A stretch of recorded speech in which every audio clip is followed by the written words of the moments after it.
The same parents who cut me off at 18 were smiling at me across a polished courtroom table, as if nothing had ever happened. Their hands were folded, their posture relaxed, confident. After all, my billionaire grandfather was gone, and they believed his entire empire was finally within reach. I sat there silently, my pulse steady, listening to my mother whisper, "Of course, we'll manage everything for you, Naomi," like I was still a child, like I hadn't survived years without them, like I hadn't learned exactly who they were. They didn't ask how I felt. They didn't apologize. They didn't even pretend to remember the night they told me I was on my own, with nothing but a suitcase and a locked front door behind me. To them, this wasn't a reunion. It was a transaction. They were already spending the money in their heads. $3.8 billion. They thought I was too weak to control. What they didn't know was that my grandfather had planned for this moment. I grew up in a house where money was never discussed as a limitation, only as a reward. From the outside, my family looked perfect. Large home, private schools, dinners where my parents spoke proudly about values and discipline. People admired them. Neighbors complimented how well-raised we were. No one ever questioned whether love inside that house came with conditions, but it did. In our family, affection was earned. Approval had a price tag. And money wasn't just currency, it was leverage. My older brother, Daniel, learned that early. He was everything my parents admired. Confident, outspoken, endlessly certain of his own importance. Even when he failed, it was framed as potential. When he succeeded, it was proof that my parents had done everything right. At dinner, Daniel talked. My father listened. When Daniel bragged about business ideas, he barely understood. My father nodded like he was hearing a future CEO speak. When he talked about wanting more money, more power, more recognition, my mother smiled proudly, as if ambition itself were a moral virtue. I sat across from them, quietly pushing food around my plate. I wasn't rebellious. I wasn't lazy. I wasn't reckless. I was observant, thoughtful. I asked questions instead of accepting answers I didn't believe in. And somehow that made me the disappointment. Whenever I spoke about books I loved or ideas that interested me, my mother tilted her head and said, "That's nice, Naomi," in a tone that made it clear the conversation was already over. My father barely looked up. To them, curiosity wasn't strength, it was inefficiency. The real divide became impossible to ignore once money entered the picture. Daniel turned 17 and received a brand new car, parked in the driveway with a bow on the hood. Everyone laughed and took photos. I remember my mother hugging him and saying, "This is an investment in your future." When my 18th birthday came around, there was no car, no celebration. Just a quiet reminder that I needed to start being realistic.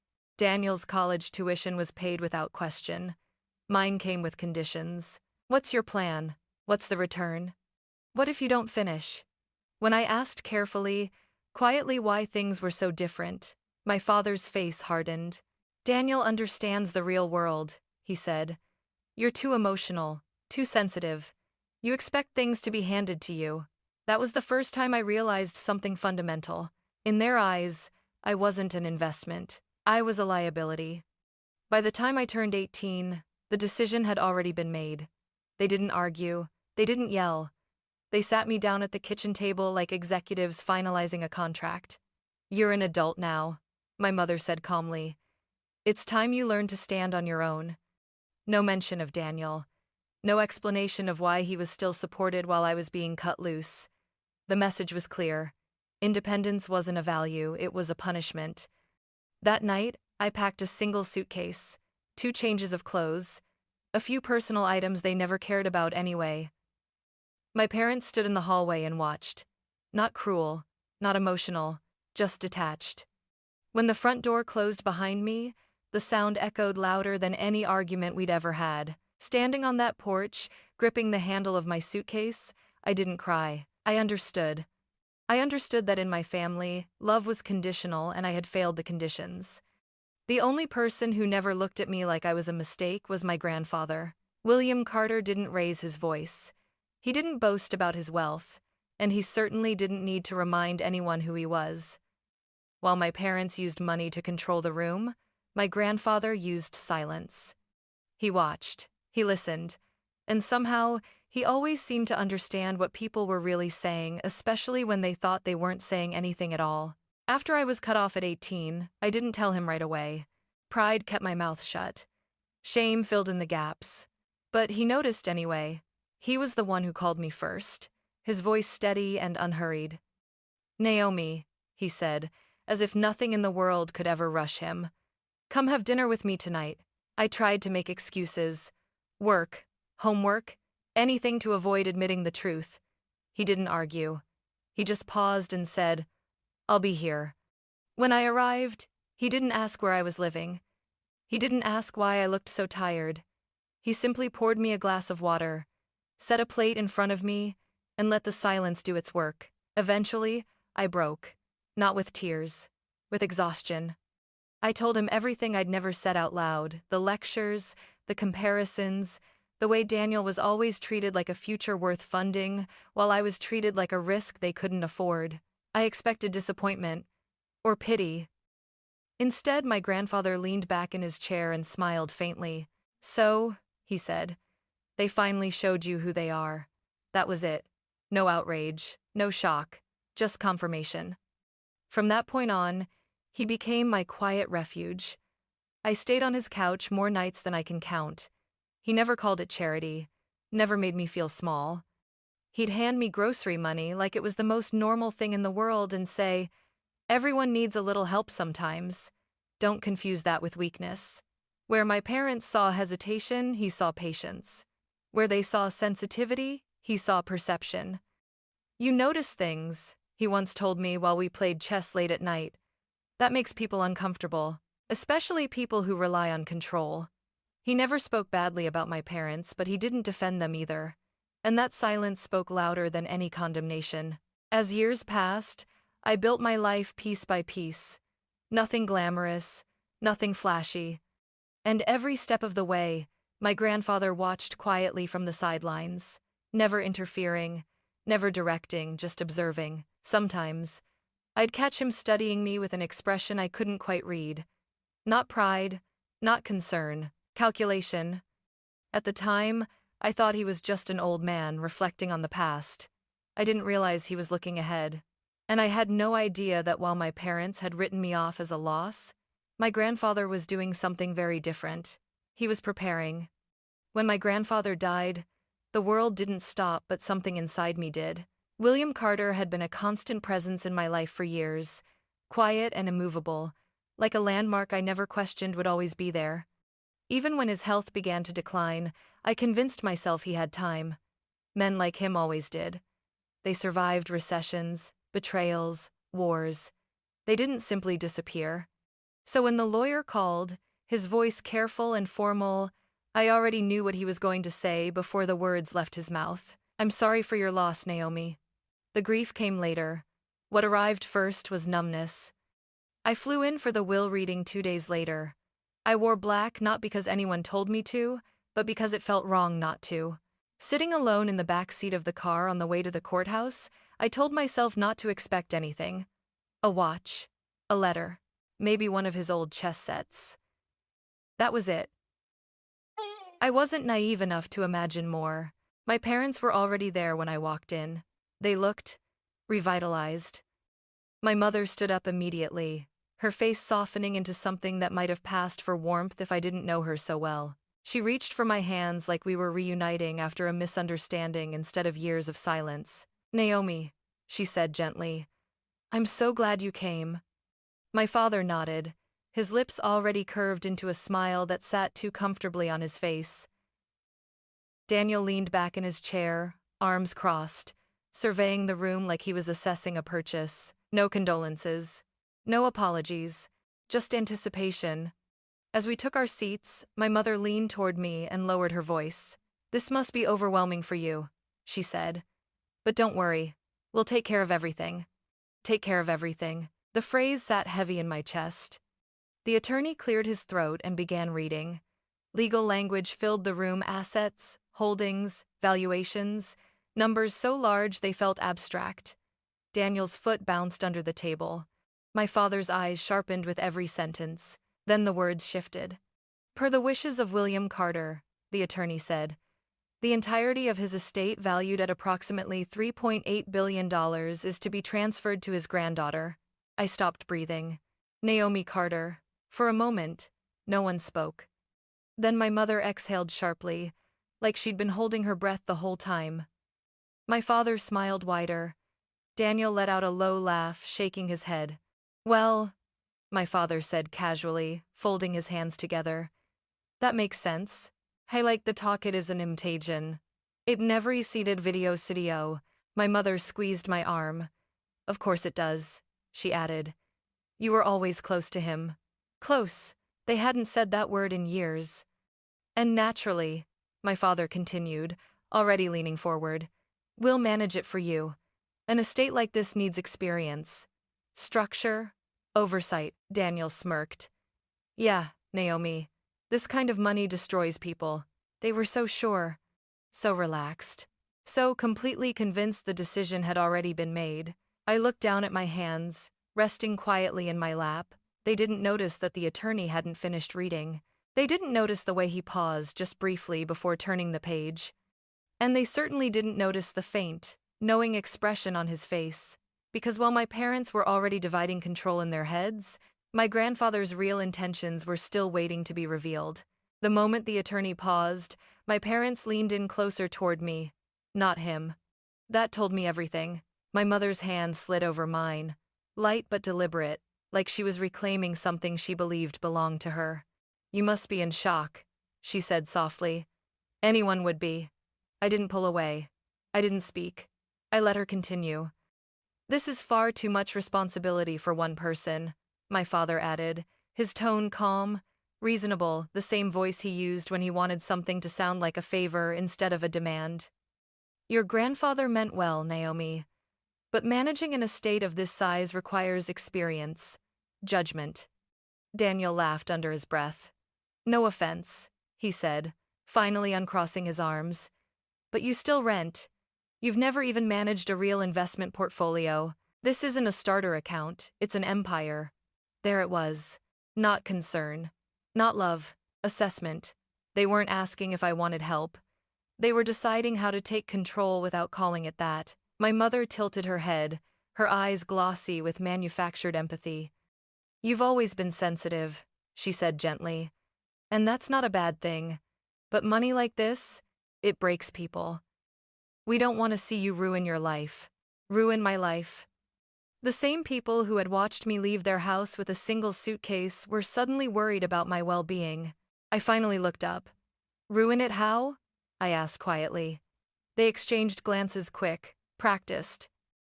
Well, my father said, bad investments, emotional decisions, trusting the wrong people. He smiled, as if he were listing unavoidable facts. We'd set up proper safeguards, trustees, oversight. In our name, Daniel added easily. Just temporarily, temporary. Like the way they'd temporarily cut me off at 18. My mother squeezed my hand again.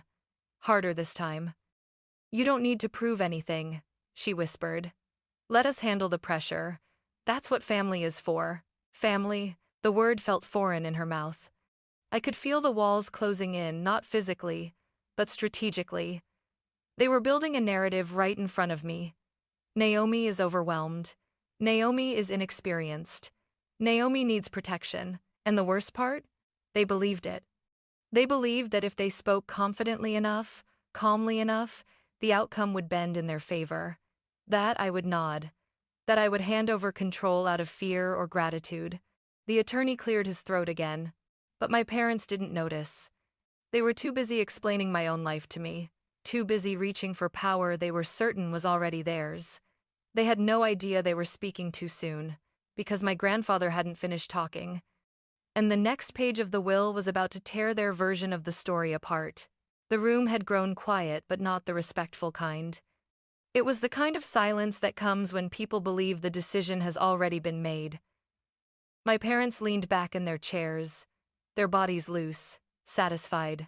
Daniel tapped his fingers against the table, bored now that the hard part was over. To them, this meeting was just a formality. The attorney didn't sit back with them. He remained standing. He adjusted his glasses, glanced once, just once in my direction, and then looked back down at the document in his hands. "If everyone will allow me to continue," he said calmly. My father waved a dismissive hand. "Of course. Just the technicalities, right?" The attorney didn't respond. He turned the page. The sound was soft, barely audible, but it landed like a gunshot. "There are," he said, carefully, "additional provisions attached to Mr. William Carter's estate." My mother's smile faltered, not fully, just enough for a crack to show. "Additional?" she repeated lightly. "I'm sure that's nothing unusual." The attorney read on. "Mr. Carter anticipated that his inheritance might be contested." That word snapped Daniel's attention back to the table. "Contested?" my father echoed, sitting upright now. "By whom?" The attorney didn't answer him. He continued reading. "In the event that any individual, including immediate family, attempts to interfere with, manage, restrict, or assume authority over the estate on behalf of Naomi Carter." My mother's hand slipped off mine. "Such actions will be considered a direct violation of the will." The air in the room shifted. Daniel laughed sharply. "That's ridiculous." The attorney didn't look up. "Furthermore," he continued, his voice steady, "Mr. Carter specified that no trustees, guardians, or external managers were to be appointed. The estate is to remain under the sole and exclusive control of Naomi Carter." My father stood up. "That's not reasonable," he said, his calm finally cracking. "She's not equipped for this." The attorney raised a finger, not sharply, but decisively. "I'm not finished." My mother's face had gone pale. She opened her mouth, then closed it again. The attorney took a breath and read the final paragraph. "I leave my estate to Naomi because she has lived without my money and learned its value. If my son and daughter-in-law attempt to take control of what is not theirs, it will prove exactly why they were never chosen." The words hung in the air, heavy and irreversible. For a moment, no one spoke. Then my father slammed his hand on the table. "This is manipulation," he snapped. "He's turning her against us." Daniel pushed back his chair. "This has to be challenged. You can't just hand a fortune like this to someone who—" "Who what?" I asked. My voice cut through the room, sharper than I expected. They all turned to look at me. "For years," I continued, standing now, "you told me I wasn't capable, that I was too emotional, too risky, and now you're angry because someone finally disagreed with you." My mother rushed to her feet. "Naomi, sweetheart, this isn't about that. Your grandfather was sick. He was influenced." "No," the attorney said calmly. "He was precise." Silence fell again. The attorney closed the file. "These provisions are legally binding," he said. "Any attempt to override them will result in immediate disinheritance and potential legal consequences." My parents stared at him like they'd been struck. Their confidence collapsed in real time. My mother's hands trembled. My father's face darkened with rage. Daniel looked at me, not with superiority anymore, but with disbelief. They had come to that room smiling. They had come expecting control. Instead, they were leaving with nothing. And for the first time in my life, I wasn't the one being pushed aside. I was the one standing. While they realized too late that my grandfather hadn't just left me his fortune, he had left me the final word. They didn't accept it. I knew they wouldn't. People like my parents never believe the first no applies to them. To them, rules were flexible, especially when money was involved, especially when they believed authority was their birthright. 2 weeks later, I was served papers. My father was petitioning the court to place my inheritance under temporary guardianship, citing emotional instability, lack of financial experience, and my personal favorite, a demonstrable history of poor judgment. I read the words twice, then laughed once. Short, humorless. So, this was their next move. The courtroom was colder than the conference room where the will had been read. Less polished, less forgiving. My parents arrived early, seated together like a united front. My mother wore soft colors, the kind meant to suggest concern. My father sat stiffly, jaw tight. Daniel flanked them, arms crossed, eyes flicking toward me with open hostility. They weren't here to reconcile. They were here to erase me. When the judge entered, the room rose. And when we sat again, my father's attorney began painting a picture of me that barely resembled a human being. "She is overwhelmed," he said. "Isolated, easily influenced. This level of wealth poses a serious risk to her well-being." I listened quietly as years of dismissal were repackaged into legal language. Then it was our turn. My attorney stood slowly, calm, prepared. He didn't argue feelings. He argued facts. He presented emails where my parents referred to the estate as ours, bank records showing attempted inquiries made on my behalf without my consent, text messages from Daniel calling me a temporary obstacle. With each document, my parents shifted in their seats. Finally, my attorney addressed the will itself. "William Carter anticipated this exact scenario," he said, holding up the document. "That is why he included explicit language prohibiting interference. This petition is not concern, it is confirmation." The judge looked down at my parents for a long moment. Then she spoke. "This court will not rewrite a man's legacy because it makes others uncomfortable," she said evenly. "The petition is denied." My mother inhaled sharply. My father's face drained of color. The judge wasn't finished. "Further attempts to undermine Miss Carter's autonomy may result in sanctions." The gavel came down. It was over. As people stood and began to file out, my mother reached for me, her voice trembling. "We only wanted to protect you." I met her eyes for the first time in years. "No," I said quietly. "You wanted to control me." She had no answer for that. I walked out of the courtroom alone, not because no one followed me, but because for the first time in my life, I didn't need anyone to. The court ruling didn't just end the case, it exposed them. In a town where reputation was currency, my parents had spent decades building theirs carefully, obsessively. Charity galas, business lunches, quiet bragging disguised as concern. They were the kind of people others trusted because they looked respectable. That illusion didn't survive the courtroom. Word spread fast. It always does. Not the version they would have preferred, but the truth. People whispered about the petition, about how a father had tried to have his own daughter declared unfit to control her inheritance, about how a billionaire grandfather had anticipated it and written protections specifically against his own son. My mother's invitations slowed, then stopped altogether. The women who once leaned toward her at luncheons now smiled politely and excused themselves early. Concern turned into distance. Distance turned into silence. My father's world fractured more visibly. Clients asked questions. Partners hesitated. The same confidence that once impressed people now looked like arrogance, especially after it failed so publicly. Within months, he was stepping back. That was the phrase they used. But everyone knew what it meant. Daniel unraveled fastest. Without my parents' certainty propping him up, he didn't know where to stand. The golden child image cracked under scrutiny. People who once laughed at his jokes stopped returning calls. Opportunities dried up. The confidence that had always come so easily to him curdled into bitterness. He cornered me once outside a cafe, of all places. "You think you won?" he snapped. "You think this makes you better than us?" I didn't raise my voice. I didn't smile. "I think it makes me free," I said.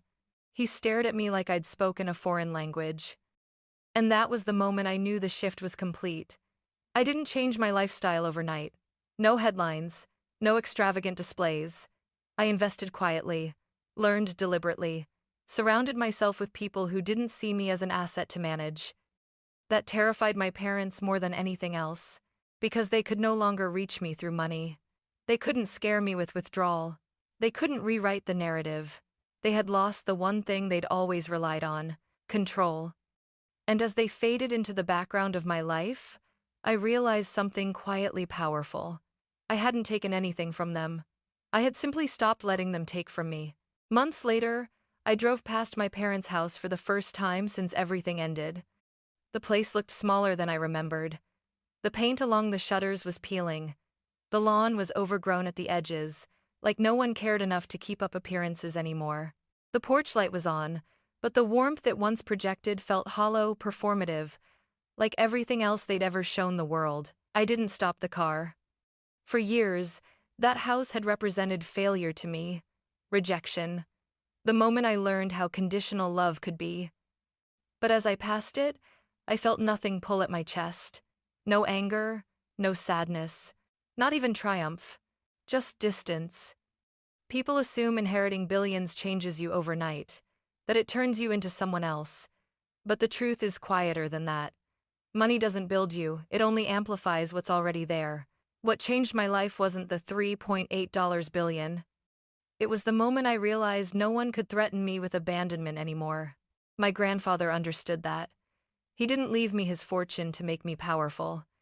He left it to make me untouchable, by the people who had spent my entire childhood deciding my worth for me. He gave me something far more valuable than money. He gave me proof. Proof that I had survived without them. Proof that I was never the liability they claimed I was. Proof that I didn't need to beg for a place at any table ever again. As I drove on, the house disappeared in my rearview mirror, and for the first time in my life, I didn't feel like I was leaving something behind. I felt like I was finally moving forward, on my own terms.